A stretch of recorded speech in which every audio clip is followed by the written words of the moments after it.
Saya diminta untuk mengkaji kitab Bidayatul Hidayah ya. Bidayatul Hidayah karya Imam Abu Hamid Al-Ghazali yang lahir tahun 450, wafatnya 505. Jadi umurnya berapa tahun tuh?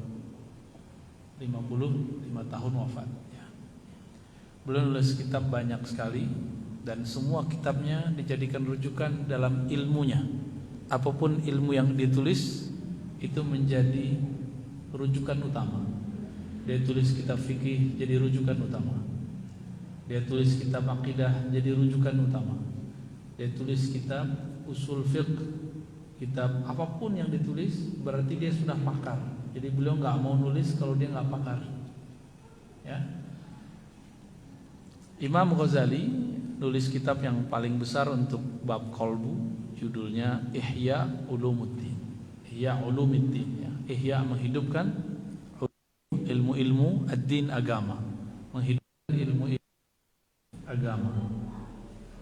Tapi ada yang nggak ngerti siapa Imam Abu Hamid Al-Ghazali, nggak ngerti juga kitabnya, nggak ngerti maksud dia, bahasa Arab standar. Terus mengganti judul ini menjadi Imatati Ulumiddin, kitab mematikan ilmu agama. Ini benar-benar berlebihan. Benar-benar berlebihan ada orang yang mengatakan begitu ya. Kalau mau kritik aja, tapi jangan sampai ngomong seperti itu. Itu sudah menafikan banyak ilmu yang tumbuh dari kitab Ihya Ulumuddin. Yang kita mau bahas Bidayatul Hidayah kecil kitabnya. Cuma kitabnya, saya punya kitabnya, covernya udah hilang Pak. Saking sering berkali-kali khatam itu hilang covernya. Jadi mau dibawa sini takut nggak elok terlihatnya. Kebetulan ada downloadannya, kita ambil downloadannya. Nah, kitab Imam Ghazali Ihya Ulumuddin itu sudah melahirkan banyak ilmu. Bapak tahu sekarang ada psikologi Islam, itu dari kitab Ihya Ulumuddin ya.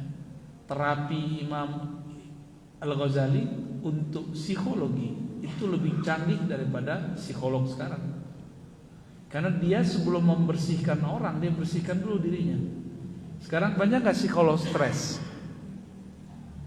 Banyak psikolog sama diri sendiri bingung gimana mau dia benerin orang lain ya. Nah, Imam Ghazali memberikan dulu jalan, bersihkan dulu dirimu. Kamu mampu membersihkan dirimu, baru bisa membersihkan orang lain. Kamu sembuhkan dulu penyakit batinmu, baru kamu dapat menyembuhkan penyakit batin orang. Itu Imam Al-Ghazali. Dan metodologinya sangat ilmiah. Dia meminjam ilmu kedokteran. Kalau kita belajar kedokteran, walaupun cuma belajar aja nggak jadi dokter, belajar sistemnya.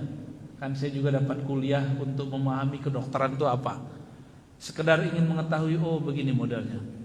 Seorang dokter ketika mendiagnosa, dia mencari penyebab penyakit seseorang, benar nggak? Maka sama-sama sakit kepala, sama-sama sakit perut. Kalau penyebabnya beda, obatnya bisa berbeda. Beda umur, beda obat juga, beda dosis. Nah, seperti itu. Imam Ghazali meminjam ilmu itu. Kenapa? Karena Allah menyebut qalbu bermasalah itu marad, penyakit. Jika penyakit zahir, caranya cari tahu dulu penyebabnya apa, maka kemudian didiagnosa indikatornya apa, baru diberikan obatnya. Nah, obat ini nggak boleh sembarangan. Obat itu harus sudah teruji. Imam Ghazali sudah mengujinya ke dirinya sendiri, baru kemudian kepada muridnya. Ribuan muridnya sudah mengalami ini. Maka kitab Ihya Ulumuddin sudah melahirkan banyak ulama, menghidupkan imam-imam besar ya. Ilmu-ilmu ulama-ulama kita terdahulu kemudian menjadi berkembang. Cuma sayang sekali orang-orang yang tidak paham kemudian mengatakan Ghazali ini nggak ngerti hadis. Oke, anggap dia nggak ngerti hadis. Kita ukur dulu yang ngomong ini baca kitab hadis banyak Ghazali nggak? Ya. Imam Ghazali itu khatam Ajza Ibnu Abi Dunya, khatam Sahih Bukhari. Saya nggak yakin tuh orang yang ngeritik Imam Ghazali khatam Sahih Bukhari, kurang yakin. Ya. Imam Ghazali itu apa hadis yang dia tulis itu semuanya dihafal. Dan di dalam kitab Ihya Ulumuddin hampir 5.000 hadis yang dia tulis. Belum lagi riwayat-riwayat ulama. Kalam-kalam ulama sahabat tabi'in itu hampir kalau digabung menjadi sekitar 10 sampai 13.000. Kotor, hitungan kotor saya. Ya, kalau hadisnya sudah terhitung hampir 5.000, jadi 4.800-an. Itu sama jumlahnya dengan satu kitab hadis yang ditulis oleh Imam Abu Dawud atau Imam Ibnu Majah, persis sama. Seandainya di dalamnya ada hadis dhaif, hadis palsu 300 kan yang udah terdeteksi dulu 300. Buang aja 300, sisa berapa? Kalau 5.000 kurangin 300, 4.700 masih bisa dipakai. Ya. Cuma karena mereka ikut-ikutan, ada yang komentar, ikut-ikutan komentar, ya. Padahal baca kitab Ghazali aja belum pernah, kalaupun pernah cuma beberapa lembar. Cuma mendengarkan kata orang terhadap Ghazali, itu berarti taklid, katanya anti taklid. Kalau ingin mengerti Ghazali langsung baca kitabnya, ya. Alhamdulillah saya dihidupkan Allah dalam tradisi yang mencintai kitab ulama. Dan ada Majmu' Rasail Imam Ghazali 7 juzu, 7 jilid. Tapi kemudian digabung jadi satu bundel. Alhamdulillah kita khatam dulu 2000 berapa ya? Waktu saya masih S1 alhamdulillah kita khatam 2006 lah. Nah, kemudian kita juga mengkaji kitab-kitab yang lain. Jadi Imam Ghazali ini pernah curhat mengenai perjalanan hidupnya, bahwa dia ini pindah-pindah aliran juga. Terakhir ketemulah ilmu kerohanian yang kemudian disebut tasawuf. Inilah ilmu yang menyembuhkan banyak penyakit orang. Penyakit kolbu, penyakit stres. Kalau penyakit badan ya datang ke dokter lah. Tapi kalau sholat gak khusyuk, bisa gak datang ke dokter? Bisa gak datang ke Ustadz Hafiz Quran? Jangan-jangan Ustadz Hafiz Quran ini juga gak khusyuk sholatnya. Bisa gak datang ke Kiai? Kiai juga gak khusyuk sholatnya. Terus ke siapa datang? Nah inilah yang ditawarkan Imam Ghazali. Maka ilmu ini melahirkan ilmu yang luar biasa. Tapi yang gak paham ngomongnya apa? Ghazali mematikan ilmu agama. Gak ngaca sebelum berbicara. Dia gak sadar Salahuddin Al-Ayyubi itu merasa dirinya pengikut Ghazali. Muhammad Al-Fatih itu didikan seorang ulama yang merupakan pengikut ajaran Ghazali. Muhammad Al-Fatih, Salahuddin Al-Ayyubi itu ngikutin siapa? Syekh Abdul Qadir Jilani. Syekh Abdul Qadir Jilani mengatakan bahwa dirinya adalah pengikut Imam Al-Ghazali. Memang dipersiapkan. Makanya kitab beliau beberapa itu persis kayak kata-kata Ghazali diulang aja di situ. Enggak jauh beda, ya.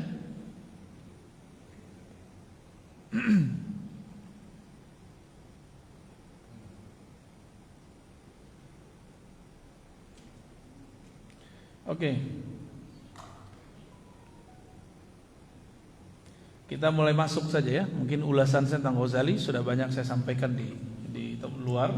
Silakan diikutin mungkin rekaman-rekamannya. Bismillahirrahmanirrahim. Sebelumnya kita kirimkan baca Al-Fatihah untuk baginda Nabi Muhammad SAW. Kemudian untuk pengarang kitab ini Imam Abu Hamid Al-Ghazali dan guru-guru kita yang sudah mengajarkan, dan untuk diri kita sendiri dan jamaah yang hadir.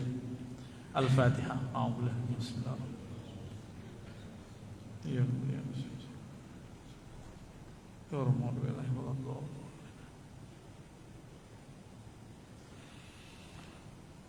wa bisanad al-muttasil al-Imam Al-Ghazali qala alhamdulillahi haqqa hamdihi wassalatu wassalamu ala Muhammadin rasulihi wa abdihi wa ala alihi wa ashabihi min ba'di. Ini pembukaan aja ya. Amma ba'du. Nah, langsung masuk ke isi. Fa'alam, ketahuilah ayyuhal haris ala iktibasil ilm. Wahai orang-orang yang menginginkan belajar ilmu, ingin mengambil ilmu. Al-muzhir min nafsihi, yang menunjukkan, menzahirkan bahwa dia ini mempunyai keinginan yang kuat. Annaka in kunta taqsidu bi talabil ilmi al-munafasata. Jika engkau berniat belajar satu ilmu untuk bersaing, berdebat, Ntar belajar dulu nih sama Razi untuk debat salafi. Oh, itu nggak benar tuh.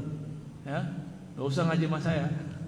Ya, wah saya mau debat deh besok ngelawan Ahmadiyah, ngelawan LDI. Nggak usah. Itu nggak benar. Niat ngaji ya ngaji. Ya, niat belajar ya untuk belajar, nggak lebih. Annaka in kunta taqsid bi talabil ilmi al-munafasa wal mubaha wa taqaddum ala al-aqran wa istimala wujuhin nas ilaik wa jam'ahu tamid dunya fa anta sa'in fi hadbin dini. Jika tujuanmu bersaing, jadi PNS, jadi hakim, jadi dosen, niatnya mau jadi dosen PNS. Nah, dulu kan saya niatnya mau jadi profesor. Udah hilang Pak niat begitu. Udah nggak ada tuh. Dulu mau ngisi seminar, udah hilang tuh ya, karena saya dulu pernah sering ngisi seminar. Kenapa kemudian kita tidak meneruskan itu? Ya, kampus itu berpikirnya egonya tinggi, nggak mau memikirkan hal-hal yang orang sedang ribut di luar. Padahal orang-orang ribut di luar itu lebih urgent diselesaikan. Mana ada orang-orang kampus sekarang mau menyelesaikan persoalan yasinan orang debat tengkar pas kampung? Nggak ada yang mau. Wah, itu urusan cetek ya, cetek bagi ente, bagi masyarakat bukan. Ya. Orang kampus mana mau bahas Sayyidina bid'ah tidak bid'ah. Orang udah debat, udah tengkar di sana sini. Bagi mereka bicarakan itu nggak penting di kampusnya, di luar apa penting. Hidup kita kan di luar lebih banyak daripada di kampus. Ya. Begitu juga yang tinggal di pesantren, ngerasa wah dalil ini mah dari dulu saya juga ngerti gitu. Berarti dia nggak mau. Pesantren itu sekarang udah kayak alien sebagian orang. Kampung, tinggal di satu kampung, tapi nggak ada kontribusinya kepada masyarakat. Nah, maka masih baguslah kita mendukung jika masih banyak pesantren yang dia mengajar, ada santri yang ditugaskan mengajar masyarakat atau ustadz yang ditugaskan untuk membimbing masyarakat sekitar. Kalau enggak nanti kayak mercusuar, di bawahnya gelap, terangnya keluar. Ya, jangan salahkan umat kalau itu terjadi. Nah, sekarang muncul lagi hal yang baru. Apa itu? Semua orang sekarang bisa ngaji. Lagi di mobil bisa ngaji, lagi di rumah mau tiduran bisa jadi santri tiduran, santri kaum rebahan. Sekarang lagi tren istilah kaum rebahan ya. Wah, sambil rebahan bisa dengerin pengajian di rumah. Kalau kita nggak isi konten-konten ini dengan hal-hal yang baik, maka akan diisi sama yang lain. Maka wajib kita mengisi. Jadi kita support Pak. Kalau masjid ini ada kelebihan uang dana, ya support anak-anak mudanya untuk membuat konten-konten yang positif. Tapi tunggu dulu, ustadznya harus difilter dulu, ya. Jangan malah bikin rame ya. Prosesnya panjang, bisa belajar ke teman-teman di MRBJ itu. Panjang prosesnya panjang, lumayan berjibaku lah. Belum lagi dikata-katain disesatkan, belum lagi pengurusnya diteror dengan kata-kata neraka, bid'ah, sesat. Oh, macam-macam ya. Jadi panitia surga neraka dia. Jika maksudmu, ini masuk juga nih. Kita mau dakwah lewat channel YouTube. Termasuk antum yang operator nih. Niatnya mau bersaing sama channel lain nggak boleh. Benerin niatnya. Kalau ya saya suruh turunin sekarang juga. Berhentiin dan apa istilahnya, take down semua video saya. Ya, kita nggak ada niat-niat begitu. Kita cuma berniat kajian-kajian ini dinikmati siapa saja. Kalau nggak saya nggak mau datang ke sini Pak. Ya, dan saya tertarik itu cuma ngaji kitab. Kalau ngaji-ngaji lepas tuh nggak tertarik. Ngaji kitab berapa juga datang, ayo beli ngaji kitab. Mau datang berapa, ayo silakan. Karena kajian Ghazali ini mendidik saya untuk tidak membedakan jamaahnya berapa orang. Ya. Yang penting ada teman-teman media biar bisa, walaupun di sini hadirnya sedikit tapi nanti banyak orang yang menikmatinya. Itu yang penting. Target kita sekarang mengisi kekosongan itu. Konten-konten ini harus kita isi. Semoga para dai mulai melek. Jangan cuma mengejar bikin pesantren. Itu bagus. Tapi ada yang harus dibangun sekarang. Membangun jiwa seseorang, karena mereka bisa dibangun lewat berangkat bekerja, pulang bekerja. Ya, semoga para dai kita mulai melek ya. Jangan cuma proposal mau bangun bangunan, tapi juga membangun secara virtual, ya, secara digital. Nah, jadi teman-teman para youtuber nih, youtuber PA. Antum video diambil, biarin aja, ya, gak apa-apa, ambil aja. Tolong begitu. Niat mau cari duit atau mau cari ridha Allah, gitu aja. Ya. Kalau mau cari duit, udah, antum nyetor ke aneh. Ya. Bagi-bagi dong kita, ya enggak? Tapi kita niatnya dakwah, bukan mau bisnis. Kalau mau bisnis, jelas MOU kita ada. Ya. Kita nggak mau bisnis, kita mau dakwah. Kita mau mengisi konten-konten ini. Fastabiqul khairat aja. Gak usah kemudian menyerang channel-channel yang lain, menyerang masjid yang lain, gak usah. Kecuali kita diserang, kita bid'ah-bid'ahkan, disesat-sesatkan, ya sebatas menjawab, hak jawab, ya boleh-boleh aja. Wal mubahah, berbangga-bangga, berdebat-debat, wa taqaddum 'alal aqran, ya, biar terlihat lebih pintar daripada teman, biar kalau ngomong agama tuh lebih keren gitu ya. Nah, kalau itu tujuanmu, apalagi kalau ustadz, istimalati wujuhin nas, untuk menarik perhatian orang supaya banyak pengikut, banyak follower sama, banyak viewer sama. Kalau niatnya untuk itu, fa anta sa'in fi hadmi dinik, kamu sedang bergerak menghancurkan agamamu sendiri, dirimu sendiri. Din bisa juga berarti akhlak. Engkau sedang menghancurkan akhlakmu sendiri, itu maksudnya. Wa ihlaki nafsik, bahkan engkau sedang menghancurkan jiwa kita yang hakiki, nggak mau begitu. Ya. Wa bai'i akhiratika bidunya, dan menukar akhiratmu dengan dunia yang rendah. Nah, jadi beliau ini lagi ngomong tentang innamal a'malu bin niat. Nah, maka Bapak Ibu Saudara sahabat karena Allah, kita ngaji niatnya cuma satu, memperbaiki diri kita di sisi Allah Subhanahu wa taala.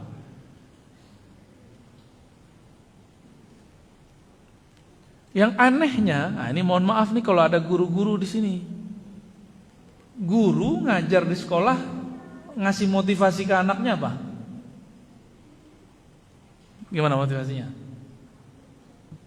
Ntar kamu jadi presiden, ntar kamu jadi hakim, ntar kamu jadi ini, ntar kamu jadi itu. Begitu gak sekarang? Itu pantangan pendidikan Islam, tarbiyah Islamiyah, pantangannya itu. Kita boleh bercita-cita, tapi tidak boleh jadikan itu niat. Nah, itu dua hal yang beda. Cita-cita boleh, tapi bukan jadikan itu niat. Dua hal yang berbeda. Kalau niatnya seperti tadi, muallimuka mu'inun laka ala isyanik, gurumu pun termasuk orang yang sedang menjerumuskan kamu kepada maksiat. Nah, kalau pola-pola kampus kan sekarang begitu, benar nggak? Yang paling beruntung itu kampus saya, Pak, jurusan kampus Usuluddin. Fakultas Usuluddin tuh nggak jelas mau jadi apa tamatnya. Yang satu lagi kalau di UIN tuh fakultas Dirasat Islamiyah. Dirasat Islamiyah itu kurikulum Al-Azhar yang dibawa ke UIN. Cuma lebih canggih, wajib masuk kelas. Kalau Al-Azhar kan nggak wajib. Nggak tahu kalau sekarang. Terus Al-Azhar mahasiswanya nggak ada presentasi. Kalau di S1 UIN Dirasat Islamiyah itu presentasi dalam bahasa Arab. Maka jangan heran ntar tamatan Ciputat UIN bahasa Arabnya kadang lebih fasih. Kadang, nggak semua ya. Kadang Arabnya Arab ala Ciputat. itu plek semua kurikulum, bahkan ditambahkan itu mahasiswa presentasi, menulis makalah, terakhir nanti mereka nulis skripsi, dan itu tidak ada di Al-Azhar. Di Al-Azhar S1 mahasiswa masuk ke ruang hall gede kayak teater atau kayak nonton bola, nggak ada absensi dulu. Saya nggak tahu kalau sekarang, saya belum nanya lagi. Ya, masuk aja. Yang penting kuliahnya, ujiannya, yang penting ujiannya hafal korornya apa, mukorornya apa, buku diktatnya harus dihafalin, harus ngerti. Maka jangan heran ya, ada orang sekolah sana tapi tidak membawa ajaran Al-Azhar. Jadi jangan heran nanti kuliah di Al-Azhar tapi tidak bawa ajaran Al-Azhar. Ya mohon maaf aja nih. Ya. Karena sudah yang menyerang saya dari mereka banyak juga, padahal yang akidah saya akidah Al-Azhar. Fikih saya ngikutin Al-Azhar, tasawuf saya ngikutin Al-Azhar. Karena guru saya Syekh Hasan itu S1, S2, S3 Al-Azhar. Ulama yang paling berpengaruh lah dalam diri saya dalam bab ulum Islamiyah ya. Baik. Kami dulu diajar betul supaya jangan berniat aneh-aneh ketika kita belajar. Ya. Wa syarikun laka fi khusrani. Kalau gurumu memotivasimu supaya jadi ini, jadi itu, jadi ini, jadi itu. Seperti saya dulu dididik di sekolah dulu. Guru kita begitu waktu sekolah, ya. Ntar kamu jadi ini ya, ntar kamu jadi ini ya. Akhirnya itu menyiksa juga. Gak bisa membedakan cita-cita dengan niat, ya. Cita-cita mah boleh apa aja, niatnya jangan. Karena niat itu berbarengan dengan perbuatan. Baik. Wa huwa kaba'i sayfin min qati'i tariqin wa man 'ana 'ala ma'siyatin wa law bi syatri kana syarikan fiha. Ya. Dan dia ya, gurumu menjadi ba'i saifin ya, dia kayak menjual senjata dari perompak atau jadi orang yang qati' tariq. Dulu di zaman sekarang udah nggak ada ya. Kita kalau pergi ke suatu tempat di tengah jalan itu ada orang yang akan merampok bawaan kita, kayak film-film jadul itu loh, film-film Cina itu ya. Lagi di bawah pas di lembah nggak ada orang, tiba-tiba ada penyamun, apa namanya? Ya, apa? Perampok. Dulu zamannya ayah Buya Hamka masih begitu. Zaman Buya Hamka, siapa nama ayahnya? Haji Rasul, Syekh Abdul Karim. Itu masih begitu. Masih begitu, ya.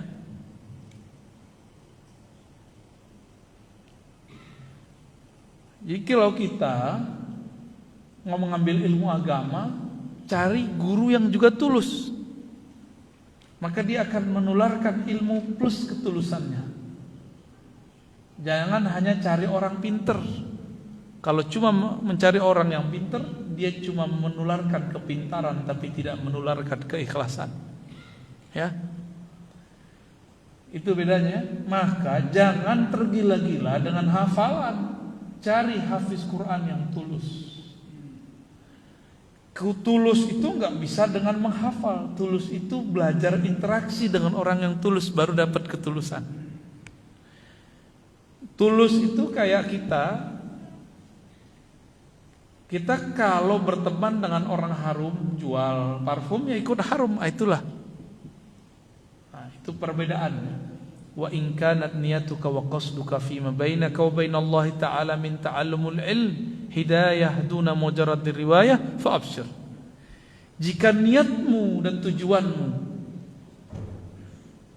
antaramu dan Allah niatnya adalah belajar untuk mendapatkan hidayah, bukan sekedar ingin ahli nanti hafalan, bisa nanti ikut lomba, suaranya bagus. Ini mohon maaf ya, dulu kita disuruh tuh sama orang tua kita, kamu latihan irama ya, kursus mujawwad namanya, munagham, baca Quran berirama, biar nanti itu kayak anak si Anu juara, terdapat duit berangkat gratis, itu ya. Tapi biasanya orang-orang yang menjadikan Quran atau hadis atau ilmu sebagai jembatan, Allah kasih yang dia niatkan, tapi Allah tidak berikan keberkahan. Ya, antum coba aja tuh undang orang anak yang juara ya, juara internasional. Coba nggak sopan dikit sama dia, ngamuk-ngamuk dia. Ya. Coba kurangi dikit fee-nya, bisa ngamuk-ngamuk dia. Kecuali kolbunya benar. Ya. Nggak tahu, siapa tahu ada yang benar, siapa tahu niatnya syiar. Baik. Ini kenapa depannya berisik mulu nih? Fee, muskilah? Hah?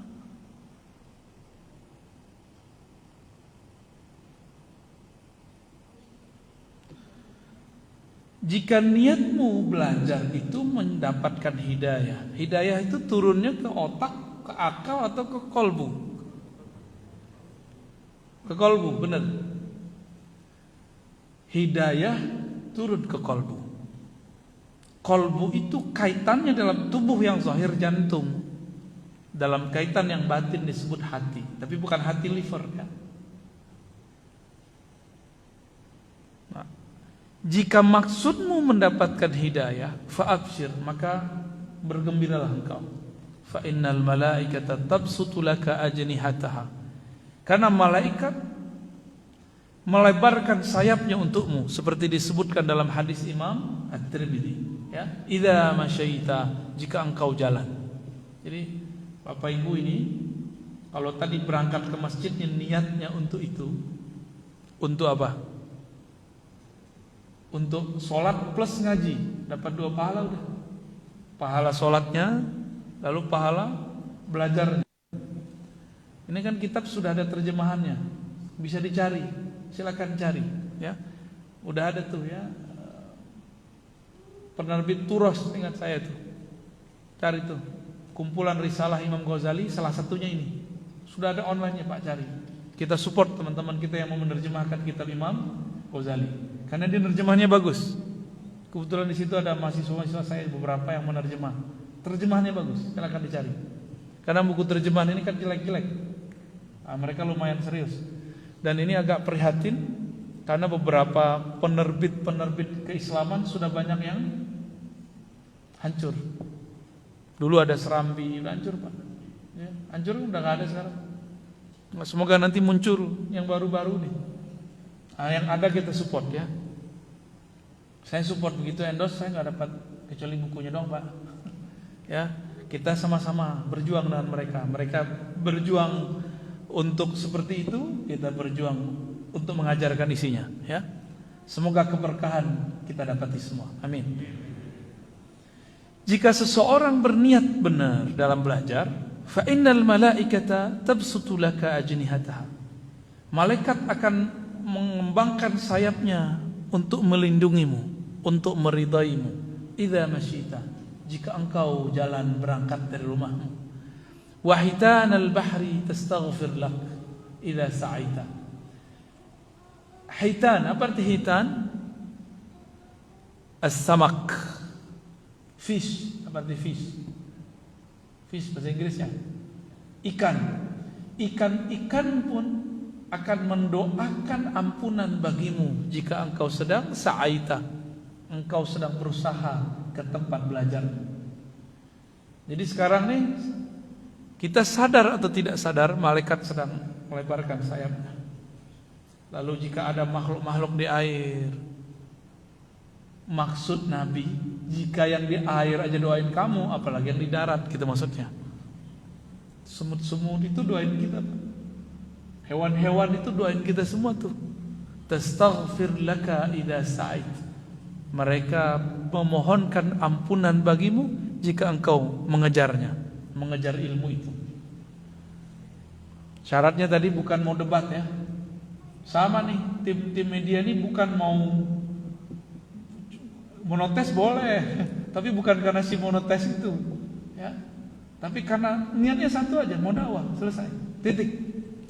Jika Allah beri beberapa sedikit hiburan, ada fee-nya dari apa? Ada fee dari YouTube ya. Ya syukurlah antum. Ya itu alhamdulillah. Kalau enggak, enggak ada masalah juga.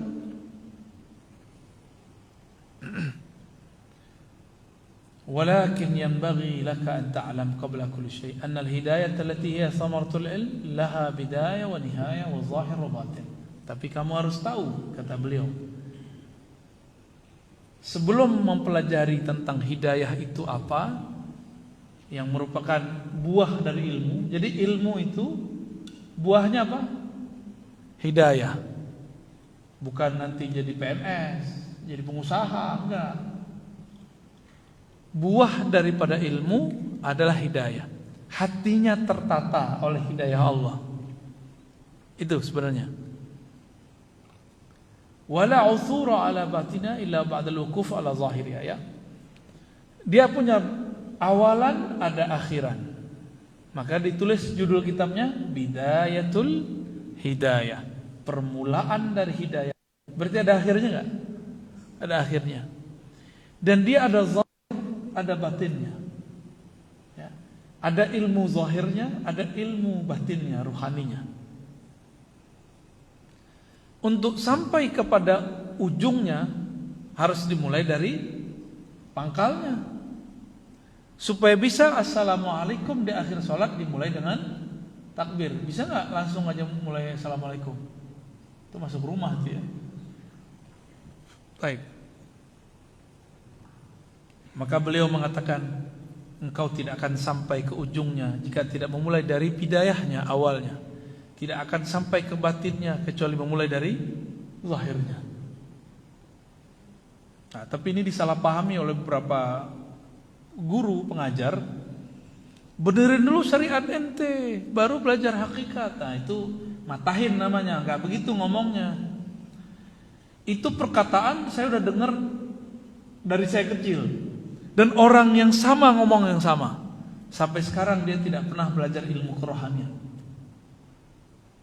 Karena dia menganggap ilmu syariat itu terpisah daripada hakikat. Padahal itu gak bisa. Ya.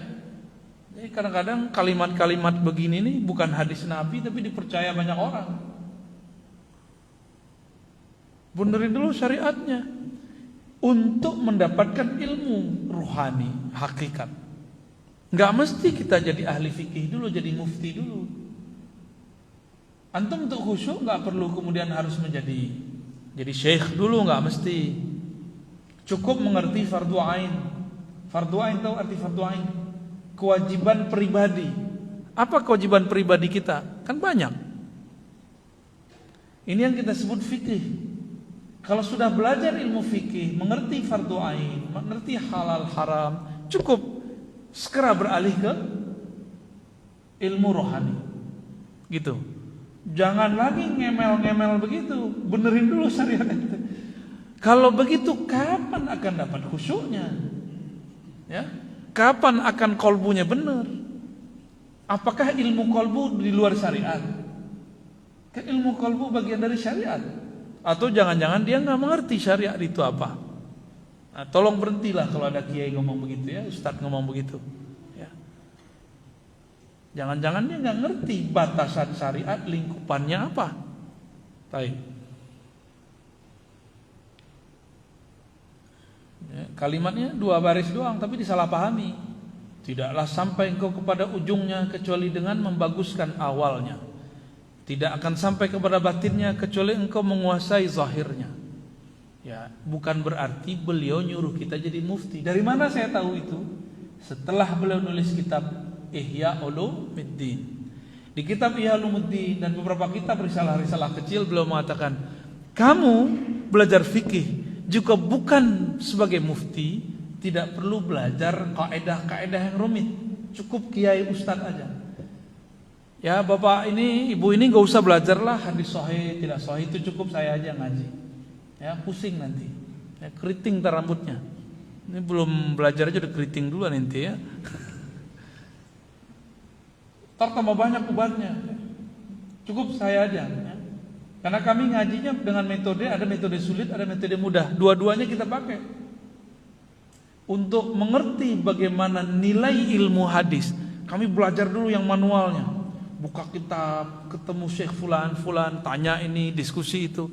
untuk satu hadis. Sebulan kadang nggak kelar. Setelah itu baru pakai metode sedang. Semuanya ada di perpus. Kita cari. Lalu ada metode yang paling ringan, ada aplikasi. Sebelum masuk ke aplikasi harus tahu dulu bagaimana sulitnya dulu orang-orang lama mencari satu nilai hadis. Sekarang kan enggak. Antum tinggal googling kan, langsung bisa tahu hadis. Dasar ahli hadas ya. Enak amat, emang begitu belajar hadis? Enggak begitu belajar hadis. Belajar hadis itu langsung didengar dari guru, dibaca dari awal, atau cuma ijazahan, itu ada lagi babnya. Lalu beliau mengatakan, saya akan tunjukkan kepadamu ya, apa yang disebut bidayatul hidayah. Kita sampai jam berapa nih pengurus? Ini baru setengah jam kan? Terus dulu ya.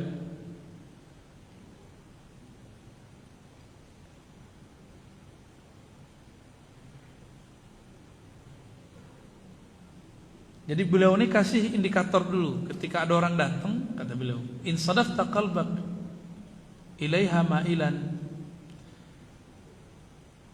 wa nafsaka biha mutawi'atan wa laha qabilatan fadunaka wa tatallu' ila nihayat wa taghallul ila biharil ulum wal mukashafat. Kalau belum mengerti ilmu fardu ain, kita maksudnya ilmu yang kita butuhkan sebatas keperluan harian kita, jangan dulu masuk ke ilmu rohani. Bisa berbahaya. Tapi ingat, tidak perlu sampai harus menjadi kiai gitu. Kalau belajar kayak antum ini kan nggak perlu belajar nahu sorof kan? Tersyarat Pak, nahu sorof. Syarat. Cukup kami, kecuali beberapa tuh ada yang saya lihat bisa lah. Tapi kalau enggak, bukan guru ngaji, bukan pengajar, bukan dai, bukan orang yang tamatan pesantren, ya enggak usah. Nikmati terjemahan ya. Nah ini ilmu-ilmu basic. Apabila ilmu yang zahir fardu ain kamu belum matang, terus kamu ingin belajar ilmu rohani, fadunaka wa tatallu ila nihayat, sebaiknya kamu hindari dulu belajar ilmu-ilmu yang mengarah kepada rohani. Ini kata beliau ya. Kenapa? Karena jika engkau ingin belajar kerohanian sebelum mengerti bab akidah dengan baik, rukun iman aja yang 6 itu cukup tuh, matengin itu. Kemudian bab sholat, rukunnya apa, wudu, segala macam itu dipelajari. Yang penting-penting aja. Kalau sudah matang di situ, udah oke, sehingga sehari-hari kita tidak canggung lagi, baru masuk ke ilmu rohani. Jika tidak, kan banyak nih yang ngotot belajar ilmu rohani, ilmu tasawuf sebelum matang yang tadi. Apa kata beliau? Fa'lam anna nafsakal ma'ilata ila talabil ilmi hiya nafsul ammara bisu. Itu kamu niat belajarnya, motivasinya bukanlah dari kebeningan kolbu, tapi dari an-nafs al-ammarah bisu, tapi dari jiwa yang memerintah kepada keburukan, disebut ammarah bisu. Ammarah yang banyak memerintah, bisu dengan keburukan-keburukan. Ini banyak nih sekarang. Lain lagi nih, minta talqin. Baru sekali ketemu minta talqin. Emang talqin obral? Enggak, ngaji aja dulu. Talqin mah gampang. Karena jika orang belajar ilmunya lebih kuat, udah ada kesadaran, kadang tanpa ditalkin pun dia sudah bertemu yang ahlinya. Tanpa disadari dia sudah ditalkin, tapi dia nggak nyadar. Banyak kawan-kawan saya itu udah saya talkin, tapi nggak nyadar dia, ya, nggak nyadar dia sudah ditalkin. Ya, dalam doa-doa itu kita talkin ya, doa terakhir waktu istighfar.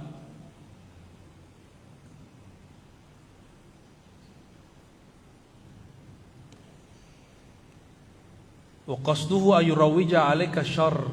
Syaitan itu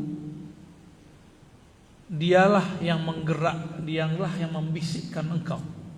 Liyudallika bihabli ghururi, liyudalliyaka li bihabli ghururi, supaya menyampaikan engkau kepada tipuan-tipuannya, fayastadrijaka bimakidatihi ila ghamratil halam, lalu dia akan menyusup kepadamu, lalu menggerakkanmu, membisikkan kepadamu agar terjebak kepada kebinasaan. Wa qasduhu ayrawija 'alaika syarr, tujuannya cuma satu, agar kamu terjebak pada keburukan. Fi ma'ridil khair, tapi penampilannya khair, penampilannya bagus. Ini banyak nih sekarang ya. Nauzubillah min dzalik. Zahirnya belajar sunnah, tapi batinnya nyala-nyalain orang. Itu enggak benar. Kita sebelum nyalain orang, salahin dulu diri sendiri. Tujuan beragama kan membersihkan diri sendiri, baru orang lain. Ini dirinya belum benar, sombongnya belum sembuh, riaknya belum sembuh, udah ngata-ngatain orang. Kejahilannya belum sembuh, sudah kemudian menjahil-jahilkan orang. Hatta yulhiqka bi'akhsarina amala. Nah, kalau udah begitu, kamu nanti akan digiring oleh syaitan kepada kelompok yang paling merugi amalannya, tapi yahsabuna annahum yuhsinuna sun'a, mereka mengira mereka lah orang yang berbuat baik. Mengira dia membangun umat, tapi dia menghancurkan isi masjid ya. Bukan bangunannya yang dihancurkan, silaturahmi sesama saudara hancur. Dia mengira dia benar, tapi apa yang terjadi? Karena niat depannya apa tadi? Apa niat depannya tadi? Munafasah, bersaing, mubah, berbangga-bangga, berjidal, ya, debat. Coba aja lihat, itu orang yang komentar-komentar nggak enak di sosial media, itu niatnya seperti ini semua. Imam Ghazali itu mau menyembuhkan mereka, tapi syaitan tidak pernah diam. Syaitan akan tarwij, akan waswaskan mereka supaya membenci Ghazali.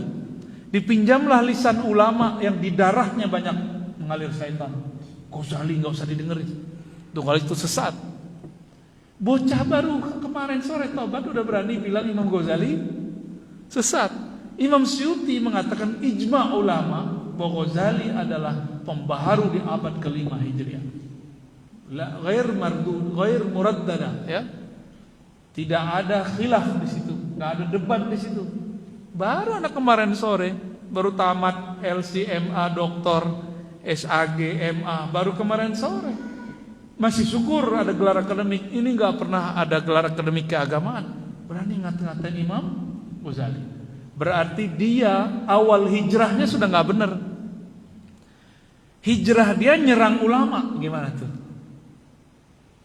Enggak memperbaiki dirinya. Ya.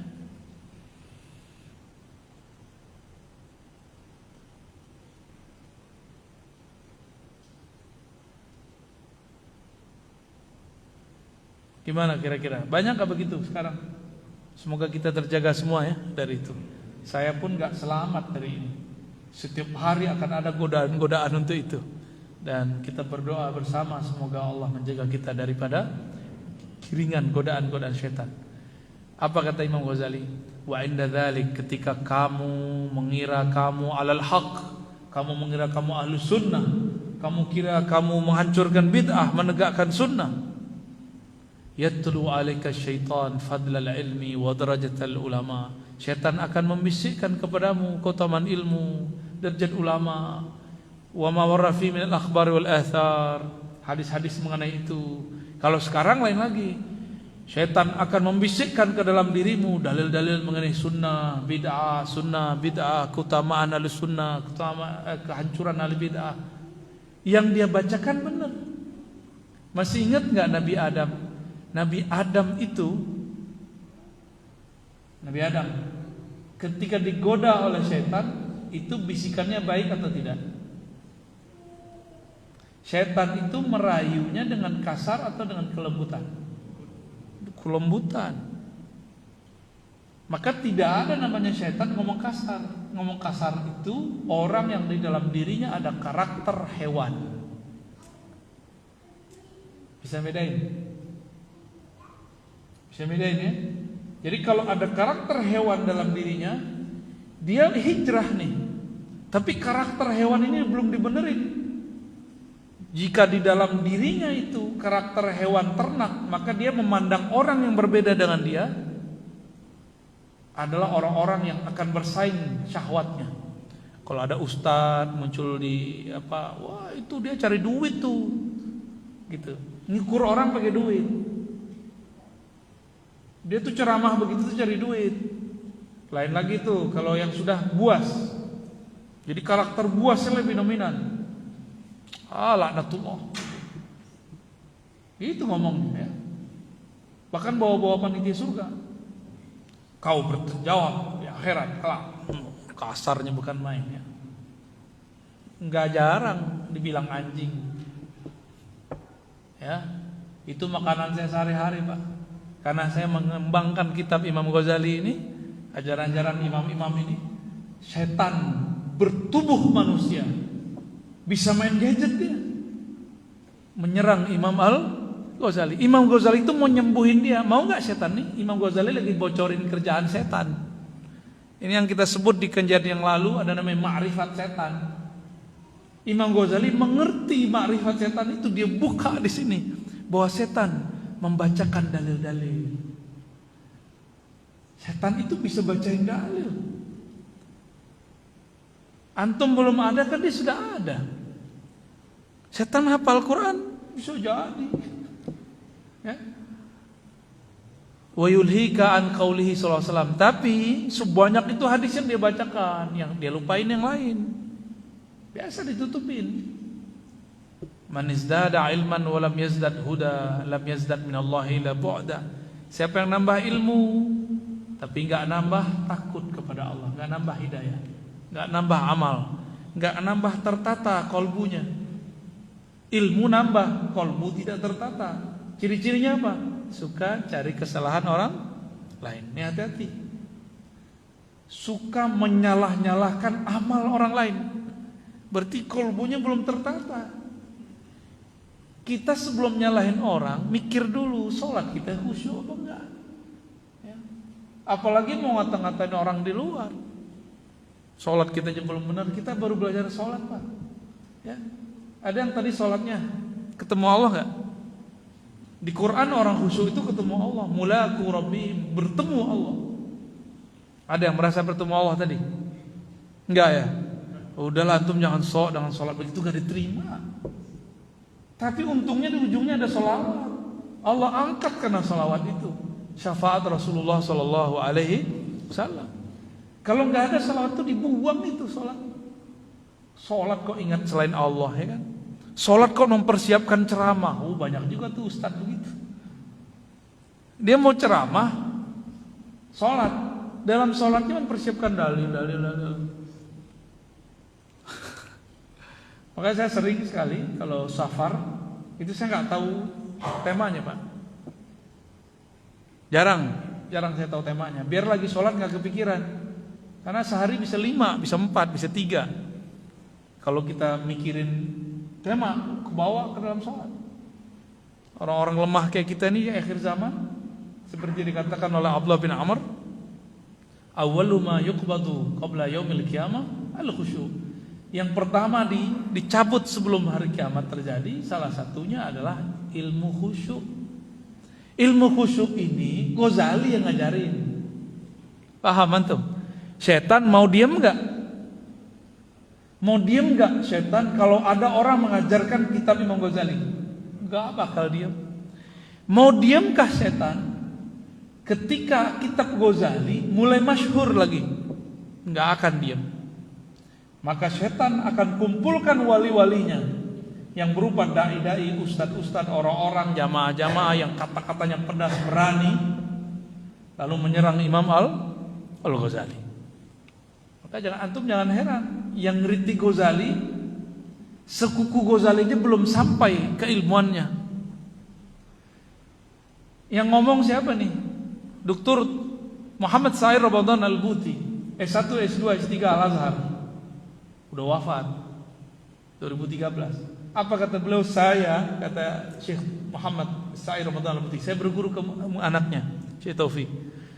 Saya ini tidak lebih mulia daripada kuku buangan Imam Ghazali. Yang ngomong syekh para masyaikh, gurunya para masyaikh di Suriah, di tanah Arab. Orang Yaman ngaji ke beliau, orang Suriah ngaji ke beliau, orang Libanon ngaji ke beliau, orang Irak ngaji ke beliau, orang Mesir ngaji ke beliau. Itu syekh ngomong apa? Sekukunya Ghazali saya belum sampai. Itu beliau lagi nyindir anak-anak muda, bocah-bocah baru tamat S1, S2 atau baru doktor, terus belagu-belagu ngeritik Imam Ghazali. Kita juga nggak lebih-lebihin Ghazali, kok Ghazali juga manusia, pasti ada salah. Kan dia juga ngaku bahwa dia mengatakan bid'ati fil hadis musjah. Cakrawala hadisku tidak dalam. Tapi setidak dalam Ghazali, bacaan kitab hadisnya masih lebih banyak daripada saya. Alhamdulillah kami diizinkan Allah mengkhatamkan 6 kitab hadis, ditambah kitab Muwatta 7 ya. Tambah kitab-kitab yang lain. Ini baru Jal Arba'in sama Riyadhus Shalihin Nubrani aja. 3 Bulughul Maram, sampai sekarang belum khatam-khatam. Paling khatam cuma Arba'in, apal juga enggak. Ya, tahu dirilah. Ghazali itu semua hadis yang dia baca dihafal, tapi dia tidak menguasai, dia sendiri mengakui ilmu tentang kualitas perawi. Dia nggak menguasai itu. Maka Imam Zahabi mengatakan seandainya Ghazali lebih awal mengenal hadis, tentu ilmu hadisnya melewati kami semua. Maka yang jadi Ibnu Shalah dia, yang jadi Bukhari dia barangkali. Seperti manzilahnya imam-imam tersebut ya. Inna asyaddan nasi 'adzaban yaumal qiyamah. Wah, ini untuk saya ini ya. Untuk teman-teman yang belajar ini. Orang yang paling banyak disiksa hari kiamat, alimun. Ini sindiran buat kita nih yang belajar, yang punya ilmu. Kalau emang punya ilmu. Orang alim lam yanfa'hu Allahu bi ilmi. Tapi ilmunya tidak bermanfaat di sisi Allah. Maksudnya apa enggak manfaat? Ilmu ain lam mim.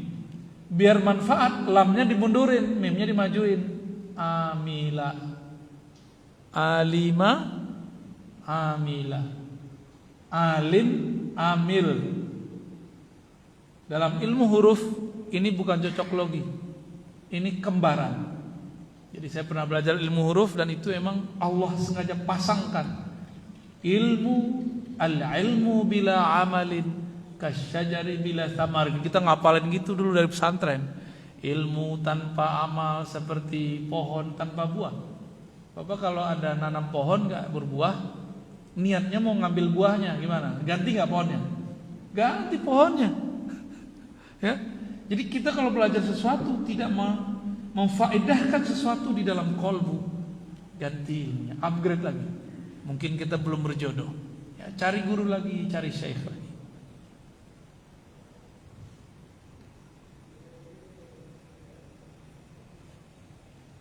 Dalam hadis yang lain ya. Ini hadisnya sahih ini.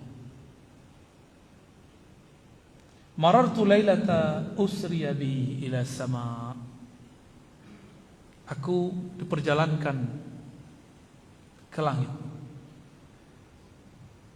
Bi aqwamin tuqarradu shifahuhum bi maqarid min nar.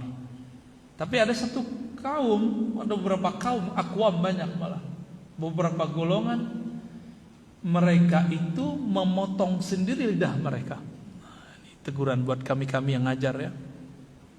Bi maqarid, dengan gunting-gunting neraka. Marhaban Ustaz Zuni. Fakultu, Nabi nanya, man antum? Kamu siapa? Gitu. Jadi Nabi dialog dengan orang yang tadi neraka. Berarti Nabi diperjalankan kemana? Ke masa depan. Kok bisa? Mesin waktu itu kan Allah itu sendiri. Allah mengatakan anad dahru, akulah sang waktu. Akulah mesin waktu. Akulah pencipta mesin waktu. Allah mau taruh kita ke belakang, mau sekarang, mau nanti, itu suka-suka Allah Subhanahu wa ta'ala. Pernah punya firasat? Seakan-akan kita ngelihat sesuatu, berarti Allah perjalankan sesaat. Apalagi Rasulullah sallallahu alaihi wasallam, ya. Faqalu, lalu mereka berkata, kunna na'mur bil khair wa la na'ti. Kami dulu ngajak orang berbuat baik tapi tidak pernah mengamalkannya. Ya. Kami haramkan bank tapi kami pakai isinya. Kami pakai kartunya. Hati-hati loh ya. Sekarang banyak nih teman Ustadz Zuni mengharamkan bank, tapi fulusnya dari bank dia mau. Betul Ustadz ya? Jangan-jangan antum bagian lagi. Mengharamkan bank berarti harus mengharamkan produk bank apa? Fulus, duit. Ente wajib haramkan semua. Siap gak? Jadi mikir-mikir kalau mau mengharamkan sesuatu. Ya, mikir-mikir sebelum mengharamkan sesuatu. Bukan saya pro siapa, bukan. Saya nggak ada pro-pro, nggak ada untungnya kita pro ini itu. Saya bukan orang bank, saya bukan PNS, saya bukan pejabat. Saya ngomong begini saya nggak dibayar. Nggak ada mereka bayar. Kita berbicara real bahwa jika kita mengatakan sesuatu haram, maka konsekuensinya mengharamkan apapun yang muncul darinya. At-tabi' tabi'un. Ya, itu kaidahnya.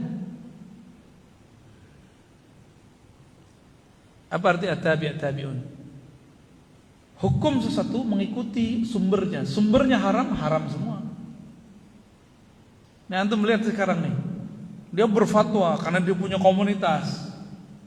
Apa namanya? Komunitas anti riba. Ternyata riba yang dimaksud bank. Saya mau tanya, ada nggak riba? Bukan riba. Adakah bank di masa Rasulullah? Ada nggak? Beneran? Ada nggak bang? Kalau nggak ada, lalu yang diharamkan Nabi riba apa? Bank itu definisinya apa? Minjem-minjem. Salah itu. Bank itu penghubung antara yang menitipkan uang dengan yang meminjamkan uang. Itu salah satu definisi mereka. Ini mereka yang buat definisinya, bukan kita yang buat definisinya. Bank itu memproduksi, ya, kalau banknya bank sentral, ya, mereka pasti mengeluarkan nominal uang, baik bentuknya kertas ataupun digital sekarang. Benar kan? Bapak, saya minjam 5M ke Bapak sekarang. Saya bilang 10 tahun lagi saya bayar. Mau nggak Bapak saya bayar, saya balikin 5M lagi? Kenapa nggak mau Pak? Wih, riba loh Pak. Kata kawan, kalau kita balikin duitnya nanti, balikinnya harus sama. Justru itulah yang riba. Kalau saya minjam ke Bapak 5M sekarang, 5 tahun lagi saya bayarnya 5M juga, itulah yang riba. Karena itu menguntungkan saya, tapi tidak menguntungkan Bapak. Benar gak? Karena 5M sekarang beda nilainya dengan 5M nanti. Ya gak usah jauh-jauh, Bapak haji dulu tahun berapa? Sebelum tahun 97 gak? Haji. Ada yang haji tahun 97? Masih murah tuh, masih 7 juta, 11 juta. 11 juta tahun 95 sama dengan 11 juta sekarang. Gimana? Iya, makanya orang dulu kalau berutang nilainya pakai emas, itu lebih aman. Ya, lebih aman. Berarti yang diharamkan Nabi itu ketika transaksinya tidak sama dalam nilai, bukan angka. Jangan gagal fokus. Nilai bukan angka. Beda gak nilai sama angka? Beda.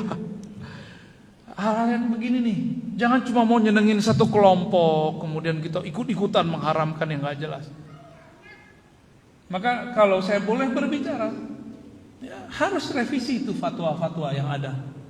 Karena Darul Iftah Mesir sudah revisi 2003. Masa kita nggak revisi? Ya, harus revisi juga Pak. Untungnya saya bukan anggota MUI Pak, jadi saya bisa ngomong sebebas ini. Ya, enak. rajulun hur, orang merdeka itu enak. Enggak ada beban ngomong apa-apa ya. Tapi ya sebebas saya ngomong begini ya seringan itu juga nyampe terhilang lagi Pak di telinga Bapak itu.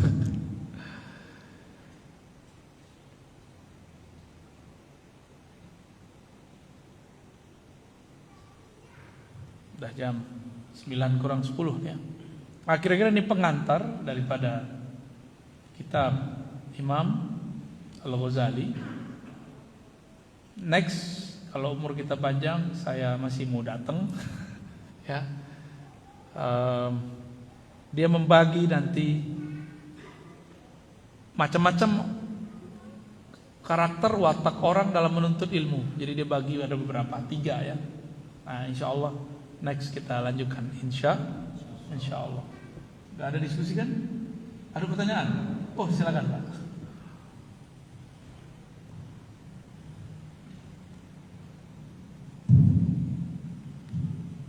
Assalamualaikum warahmatullahi wabarakatuh. Salam. Di kalau nggak salah Pontianak atau Padang waktu itu ada yang tanya ke dia tentang dia itu kalau nggak bisa juga bagus, kemudian nggak bisa juga bagus rasanya. Kemudian Buya mengatakan bahwa itu yang perlu dibenahi ada 4. Dari dunia, dari kalbunya, kemudian mengangkat dan satu lagi syukur kalau nggak salah. Nah, makanan dari roh adalah haji, kemudian untuk kalbu adalah fiaqah dan selanjutnya. Yang mau saya tanyakan adalah apakah ada korelasi antara kalbu itu dan latifah? Oke. Baik. Ini pertanyaan advance sebenarnya. Apakah ada korelasi kolbu dengan titik-titik yang ada di dalam diri? Namanya latifah. Latifah itu biasa dipelajari dalam tarekat Naqsyabandiyah, Qadiriyah, Samaniyah, ya, Syatariyah dan beberapa tarekat lain. Tapi yang banyak pakai itu Naqsyabandiyah dan Qadiriyah, ya. Dan cabang-cabangnya. Kan Samaniyah ini salah satu cabang dari Qadiriyah. Di situ kalau orang-orang di luar agama kita mempunyai istilah namanya cakra, ya, apalagi cakra, titik-titik halus itulah ya. Di dalam tradisi ahli zikir ada yang berbeda dengan cakra, namanya latifah. Latifah itu artinya titik halus di dalam diri. Cuma latifah yang 7, ada 7 latifah yang masyhur itu berkaitan dengan nafs, jiwa. Kalaupun disebut kolbu, itu kolbunya jiwa. Disebut ruh, ruhnya jiwa. Disebut sir, sirnya jiwa. Khafinya jiwa, dan semuanya. Adapun kolbu, dia lebih di dalam lagi. Ya. Dulu saya mengira bahwa latifah yang 7 itu sudah inti dari manusia.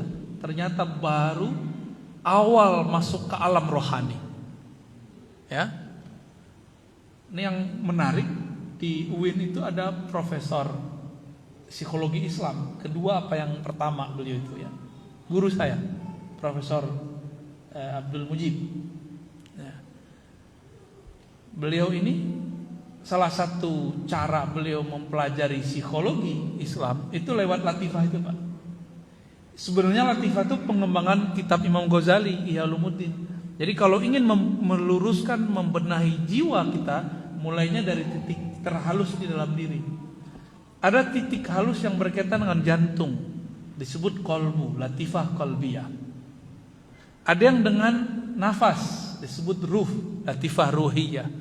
Dan di setiap itu ada karakter. Nah, tapi karakter ini meskipun sudah dibenerin dengan zikir, dia harus ditaklimkan.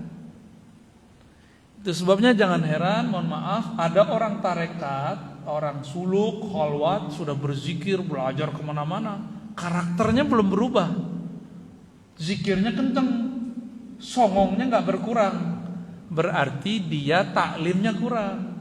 Dia cuma riyadhah doang. Nah, ingat, ngurangin makan, ngurangin tidur, itu nafs jiwa. Menyebut nama Allah itu tembusnya ke kolbu. Kita kalau zikiran, maka ini dipadu. Mau zikiran ngelawan males gak? Ngelawan ngantuk gak? Ngelawan semua. Maka di saat kita zikrullah memberi makan untuk kolbu, si nafsnya sedang diikat, dimujahadahkan, diriyadhahkan. Gitu. Maka Nabi SAW dididik oleh Allah. Awal turun surat kedua, Qumil laila illa qalila, surat Al-Muzammil. Kan ada yang mengatakan Al-Muddathir. Sama-sama, kum, berdirilah kamu, bangunlah kamu. Tapi yang Al-Muzammil ini lebih dahsyat. Kenapa? Itu adalah mujahadah, wahai yang berselimut, maksud Nabi Muhammad. Maka Nabi Muhammad itu namanya Al-Muzammil, Al-Muddathir, itu nama Nabi itu. Wahai yang berselimut, bangunlah malam hari meskipun sedikit. Berarti badan kita nih, jiwa kita pengennya tidur, tapi Allah mengatakan bangun. Nah, itu namanya mujahadah, Pak. Mujahadah bahasa Arab artinya usaha keras melawan kebiasaan diri. Itu arti dari mujahadah. Riyadhah, latihan yang dilakukan berulang-ulang untuk mendidik jiwa. Bisa bedain ya? Mujahadah artinya apa? Lupa kan? Tapi paham ya? Saya nggak bisa ngulang lagi, muncul begitu saja terjemahannya. Jadi kalau kita sedang bermujahadah, sedang berusaha untuk melawan karakter hewan tadi. Hewan makan, tidur. Kalau dia hewan ternak, kalau dia hewan buas, marah. Kalau orang ini jadi ustadz, karakter dia belum bener, nyerang orang terus, Pak. Ya. Jadi kenapa ada ustadz sangar? Ini masalah di dalam dirinya. Ilmunya udah cerdas, otaknya udah oke, hafalannya udah bagus, tapi karakter di dalamnya belum dibenerin. Setan gak mau membiarkan hafiz Quran, ustadz bergelar, kolbunya selamat, jiwanya diriyadhahin, gak mau. Maka setan bisikkan agar dia membaca kitab-kitab yang isinya menyerang kitab-kitab ini. Jadi mohon maaf, kitab itu gak semuanya benar. Yang benar cuma kitabullah, kitabnya Allah Subhanahu wa ta'ala. Banyak kitab-kitab bermasalah ya, saya kan tiap hari itu baca kitab. Itu kita ngerti, wah ini ada masalah, ini orang kena ini nih, bisa dicek. Kalau baca kitab tuh jangan bayangkan penulis ini kayak Rasulullah. Dia kan manusia biasa, nulis pakai bahasa Arab. Sama kayak antum bisa nulis pakai bahasa Indonesia. Coba kalau hidup di sono, besar di sono, bisa nulis juga pakai bahasa Arab. Jadi jangan, kita nggak usah terlalu berlebihan melihat satu teks Arab. Ya. Jadi ada kaitannya, Pak, tapi baru kolibnya kolbu, bagian terluarnya kolbu, dia baru masuk ke jiwa. Jadi kita itu kalau dibuat badan, akal, jiwa, kolbu, fuad, apalagi lub, ruh. Bisa ngulang gak? Bisa diringkas. Saya ringkas. Badan, jiwa, kolbu, ruh. Mau diringkas lagi? Bisa. Zahir, batin. Zahir itu sampai ke jiwa. Akal, jiwa, tubuh itu zahir. Makanya mohon maaf, jangan GR dulu kalau sudah belajar Thariqah Naqsyabandiyah, Qadiriyah, Samaniyah, badan bergetar, merinding-merinding, badan panas dingin. Itu baru biasa itu. Ya, itu baru mubtadi ente itu, jangan merasa diri spesial. Ya. Terus melihat cahaya turun, ya salah, memang gampang sama setan itu ya. Ya. Lebih hebat tim media kita nih ada cahayanya. Lebih terang cahaya gitu. Ya. Jadi zikir tuh nggak nyari-nyari kilauan-kilauan, nggak ada urusan kita zikir mau cari kilauan-kilauan.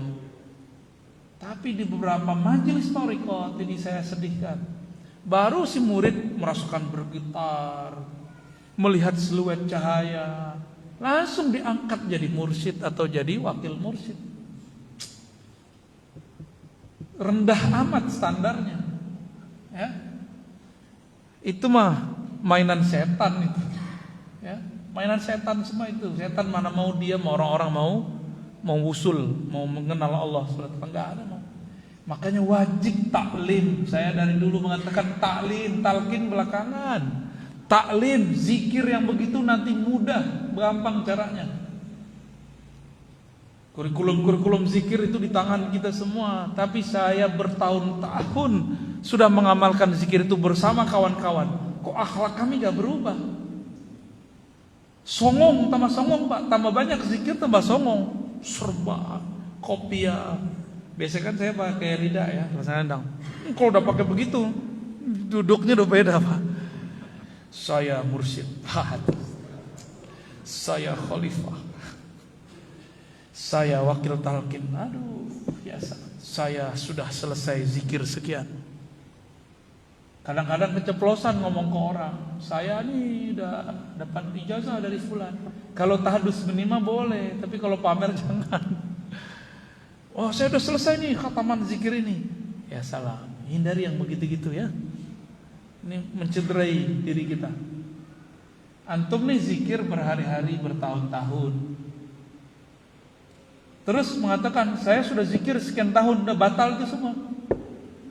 Efeknya batal. Ya. Bagaimana caranya supaya nggak kena? Ngaji kitab Ihya Ulumuddin atau Bidayatul Hidayah, biar nggak terjebak. Jadi kalau ngaji kitab ini, nanti dia ajarkan zikir baru klop. Ada juga majelis tuh di Jakarta Selatan, saya nggak usah sebut namanya deh. Ya. Udah 20 tahun ngaji kitab Ghazali, nggak pernah diajarkan zikir. Ya sama aja, zikir kolbu loh Pak ya, bukan zikir subhanallah alhamdulillah, itu mah gampang. Lewat YouTube beres, ya. Lewat MP3 bisa. Zikir membimbing kolbu untuk bisa menyebut nama Allah. Itu dari bapak ibunya masih zaman gadis sampai sekarang udah beruban, nggak pernah diajarin zikir. Akhirnya mereka kalau disebut zikir itu enak tuh bingung, enaknya apa sih? Nah, insya Allah kita akan berusaha ke depan menggabungkan taklim ngaji dengan zikir, insya Allah supaya lebih balance ya. Jadi zikir itu ada kesadaran, taklim itu ada nikmatnya. Kalau taklim dibarengi zikir, taklimnya ringan. Zikir dibarengi taklim, maka zikirnya menjadi ikhlas dan tulus kepada Allah Subhanahu wa taala. 9 Pak udah ya. Saya habis ini mau ke KJD nih. Tapi nggak tahu hujan ya. Ya kali nanti berhenti ya nggak. Baik Bapak Ibu, tidak usah kita salaman ya. Katanya masih corona. Ya. Kayaknya orang kompleks ini masih taat banget ya. Ya nggak apa-apa lah. Tapi jangan takut-takut aman, antum rame di mall tapi kok nggak rame di masjid. Kan lucu itu. Kalau mau prokes semuanya ya nggak. Kawan-kawan ini kadang-kadang nggak adil. Kita antri-antri di luar, di sini nggak mau antri nuntut ilmu, antri beli makanan, nggak mau antri ngasih makanan buat rohani. Betapa tidak adilnya kita terhadap diri sendiri. Semoga Allah memberikan keadilan itu dari kita semua. Amin ya rabbal alamin. Sallallahu alaihi wasallam. Muhammad. Assalamualaikum warahmatullahi wabarakatuh.